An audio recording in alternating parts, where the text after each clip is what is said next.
সুপ্রিয় ক্লাস 4 অর্থাৎ চতুর্থ শ্রেণীর পরীক্ষার্থী বন্ধুরা, তোমাদের রয়েছে বিজ্ঞান বিষয়ের পরীক্ষা। আর এই বিজ্ঞান বিষয়কে টার্গেট রেখে আমাদের আজকের একটি খুব গুরুত্বপূর্ণ প্রশ্নপত্র উত্তর সহ আলোচনা করছি, তাই তোমাদের সময় নষ্ট একেবারেই হবে না। শেষ মুহূর্তেও চলতে থাকুক তোমাদের প্রস্তুতি আমাদের সাথে, এনজয় এক্সামের সাথে। তোমাদের সাথে আমি রয়েছি সুরজিৎ কর্মকার, তোমাদের সুরজিৎ স্যার। তো প্রথম থেকে ভিডিওটা শেষ পর্যন্ত দেখার চেষ্টা করবে। প্রত্যেকটি প্রশ্ন রয়েছে অত্যন্ত গুরুত্বপূর্ণ। দেখো, প্রথম প্রশ্ন, সঠিক উত্তরটি বেছে নিয়ে লেখো যে কোনো চারটি। দেখো প্রথম কি বলেছে, দেখো একটি তরল দাহ্য পদার্থ হলো। দেখো চারটা অপশন তোমরা দেখতে পাচ্ছ। দাহ্য মানে যেগুলো পোড়ানো যায়, ঠিক আছে, জল, কেরোসিন, দুধ। উত্তর হবে কেরোসিন। তরল দাহ্য পদার্থ যেটা পুড়ে সেটা হচ্ছে কেরোসিন। নেক্সট, রক্তল্পতা রোগ সারানোর জন্য কি ব্যবহার করা হয়? চারটা অপশন তোমরা দেখতে পাচ্ছ। কুলেখাড়া, কুলেখাড়া রক্ত অল্পতা রোগ সারানোর জন্য ব্যবহার করা হয়। যাদের শরীরে রক্তের কম রয়েছে তাদের কিন্তু কুলেখাড়া খেতে বলে ডাক্তারে। যাই হোক, নেক্সট প্রশ্ন দেখো, চোখ, নাক, মুখ জ্বালা করে কিসের জন্য? চারটে অপশন তোমরা দেখতে পাচ্ছ।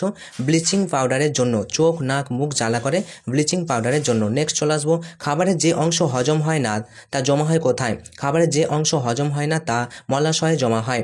নেক্সট প্রশ্ন, তুলো পাওয়া যায় কি গাছ থেকে? চারটে অপশন তোমরা দেখতে পাচ্ছ। তুলো পাওয়া যায় শিমুল গাছ থেকে। মনে রাখবে। শূন্যস্থান পূরণ করো যে কোনো পাঁচটি। মানব শরীরে সবথেকে কঠিন অংশ কোনটি? দেখো, মানব শরীরের সবথেকে কঠিন অংশ হচ্ছে দাঁত। ভিডিওর পরবর্তী অংশে যাওয়ার আগে তোমরা যারা তোমরা যারা এই চতুর্থ যে পরীক্ষা, বৃত্তি পরীক্ষা, এই বৃত্তি পরীক্ষাকে টার্গেট রেখেছো, বৃত্তি পরীক্ষায় ভালো রেজাল্ট করতে চাইছো, তাহলে তোমরা আমাদের চ্যানেলটি সাবস্ক্রাইব করে পাশে থাকা নোটিফিকেশান অল সিলেক্ট করে রাখো। তাহলে তোমরা কিন্তু তোমাদের যে বৃত্তি পরীক্ষা সেটা ভালো রেজাল্ট করবে। পাশাপাশি বৃত্তি পরীক্ষার রেজাল্ট কবে দেবে সম্পূর্ণ কিন্তু জানাবো আমাদের এই ভিডিওর মাধ্যমেই। তাই অবশ্যই চ্যানেলটি সাবস্ক্রাইব করে পাশে থাকা নোটিফিকেশান অল সিলেক্ট করে রাখো, আর বন্ধুদেরকে একটু শেয়ার করে দাও ভিডিওটা দেখতে দেখতে। চলো, তারপরে দেখো কি প্রশ্ন বলেছে। মানব শরীরের সবথেকে কঠিন অংশ যেটা বললাম সেটা হচ্ছে দাঁত, ঠিক আছে। বস্তু যা দিয়ে তৈরি তাকে আমরা বলি কি? দেখো, বস্তু যা দিয়ে তৈরি তাকে কিন্তু আমরা বলি পদার্থ। মনে রাখবে। নেক্সট, রোগ সারাতে পারে এমন উদ্ভিদকে ড্যাশ উদ্ভিদ বলে? রোগ সারাতে পারে এমন উদ্ভিদকে কিন্তু ভেষজ উদ্ভিদ বলে। নেক্সট, ধানের খোসাকে বলে ড্যাশ? ধানের খোসাকে বলে তুষ। নেক্সট, মানুষ ও অন্যান্য প্রাণীর খাবারের জন্য কাদের উপর নির্ভরশীল করে? দেখো, মানুষ এবং অন্যান্য প্রাণীরা খাবারের জন্য কিন্তু উদ্ভিদের উপর নির্ভরশীল, এটা কিন্তু মনে রাখবে। নিঃশ্বাস ছাড়ার সময় শরীর থেকে ড্যাশ গ্যাস বেরিয়ে যায়? নিঃশ্বাস ছাড়ার সময় আমাদের শরীর থেকে কার্বন ডাই অক্সাইড গ্যাস কিন্তু বেরিয়ে যায় এবং আমরা প্রশ্বাস রূপে অক্সিজেন গ্যাসকে কিন্তু গ্রহণ করি। মনে রাখবে, নিঃশ্বাস ছাড়ার সময় আমাদের শরীর থেকে কার্বন ডাই অক্সাইড কিন্তু গ্যাস বেরিয়ে যায়। চলে আসবো নেক্সট কোয়েশ্চেন, ভুল সংশোধন করো। এরকম টাইপের প্রশ্ন কিন্তু তোমাদের আসতে চলেছে। আমাদের প্রধান শ্বাসঅঙ্গ বলছে হৃৎপিণ্ড, সেটা কি করে হয়? আমাদের প্রধান শ্বাসঅঙ্গের নাম হচ্ছে ফুসফুস। তাহলে ভুল দেওয়া থাকবে, তোমাদেরকে সঠিক করতে হবে। নেক্সট দেখো, কঠিন পদার্থের বলছে নিজস্ব কোনো আকার নেই। তো কঠিন পদার্থের তো নিজস্ব আকার আছে, এটা আমরা জানি। তাহলে কার নেই? তরল পদার্থের কিন্তু নিজস্ব কোনো আকার নেই। নেক্সট, পাহাড়ের চূড়ায় অক্সিজেন বেশি থাকে? পাহাড়ের চূড়ায় কি অক্সিজেন বেশি থাকে? একদম নয়। তাহলে পাহাড়ের চূড়ায় অক্সিজেন কম থাকে। নেক্সট, শীতকালে সরষের তেল জমে যায়? শীতকালে সরষের তেল জমে না, শীতকালে নারকেল তেল জমে যায়। নেক্সট, বুকে হেঁটে চলে এরূপ একটি প্রাণী হলো মশা? দেখো, বুকে হেঁটে চলে এরূপ একটি প্রাণী হচ্ছে সাপ। মনে রাখবে। নেক্সট, পুকুরের জল থেকে নুন তৈরি হয়? দেখো, পুকুরের জল থেকে কিন্তু নুন তৈরি হয় না। কোথা থেকে নুন তৈরি হয়? সেটা হচ্ছে সমুদ্রের জল থেকে। সমুদ্রের জল থেকে কিন্তু নুন তৈরি হয়, এটা মনে রাখবে, তোমরা জানো। এরপর দেখো, দু একটি বাক্যে উত্তর দাও। এখানে রয়েছে তোমাদের যে কোনো 6টি কিন্তু করতে হবে। কেন্ন ছুলে তা গোল হয়ে গুটিয়ে যায়, কিন্তু টিকটিকিকে ছুলে তা গোল হয় না কেন? মোস্ট ইম্পর্টেন্ট প্রশ্ন। দেখো উত্তর দেখো, কেন্ন ছুলে তা গোল হয়ে গুটিয়ে যায় কারণ কেন্নর কিন্তু শিরদাঁড়া নেই, কিন্তু টিকটিকিকে ছুলে তা গোল হয় না কারণ টিকটিকির শিরদাঁড়া আছে। তো এই কারণেই কিন্তু কেন্ন ছুলে তা গোল হয়ে গুটিয়ে যায়, কিন্তু টিকটিকিকে ছুলে তা গোল হয় না। চলে আসবো নেক্সট প্রশ্ন, লিপ্তপদ কাকে বলে? দেখো, মোস্ট ইম্পর্টেন্ট, লিপ্তপদ কাকে বলে? কোন প্রাণীর মধ্যে দেখা যায়?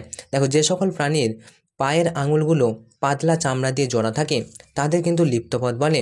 যেমন হাঁস, হাঁসের কিন্তু পায়ের পাতাগুলো জোড়া থাকে, ঠিক আছে।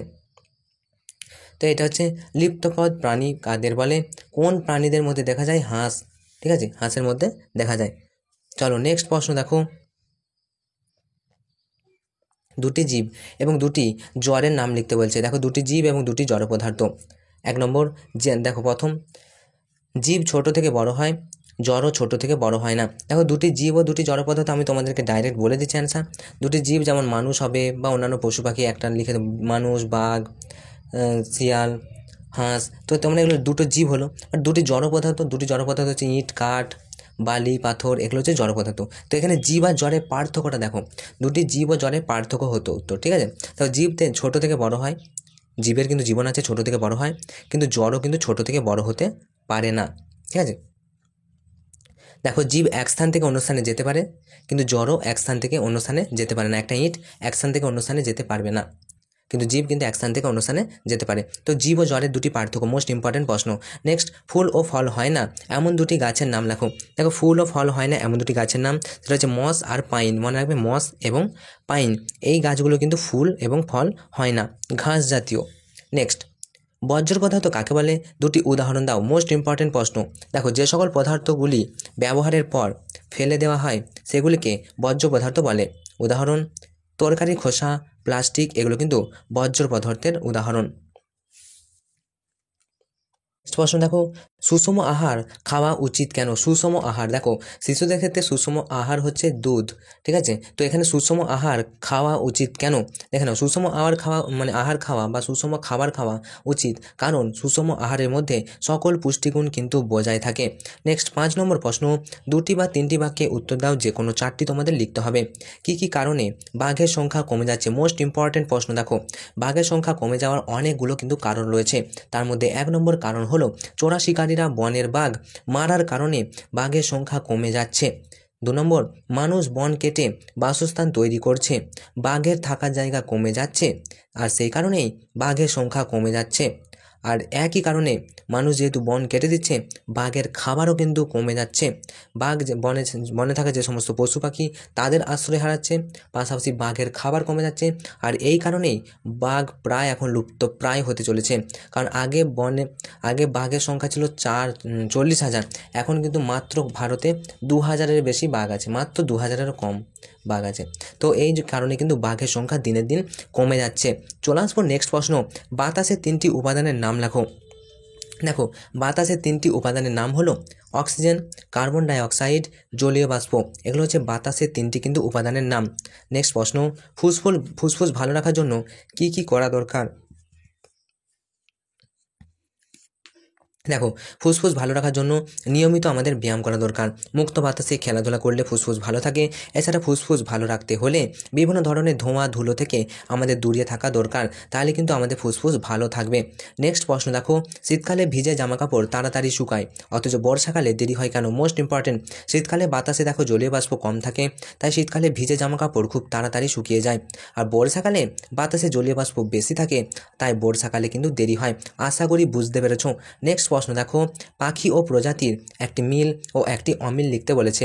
দেখো পাখি ও প্রজাতির একটি মিল, পাখি উড়তে পারে আর প্রজাপতিও কিন্তু উড়তে পারে, এটা প্রজাপতি হবে।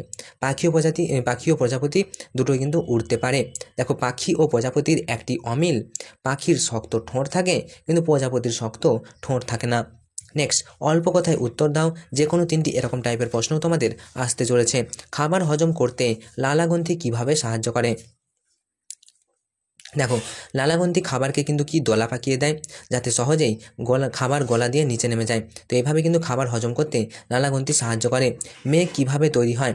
দেখো মেঘ নদী নালা খালবিল থেকে জল বাষ্প হয়ে উপরে ওঠে, গিয়ে জলকণায় পরিণত হয়, আর এভাবেই মেঘ তৈরি হয়। নেক্সট প্রশ্ন, গ্যাসের ভর আছে তা কিভাবে বুঝতে পারা যায়?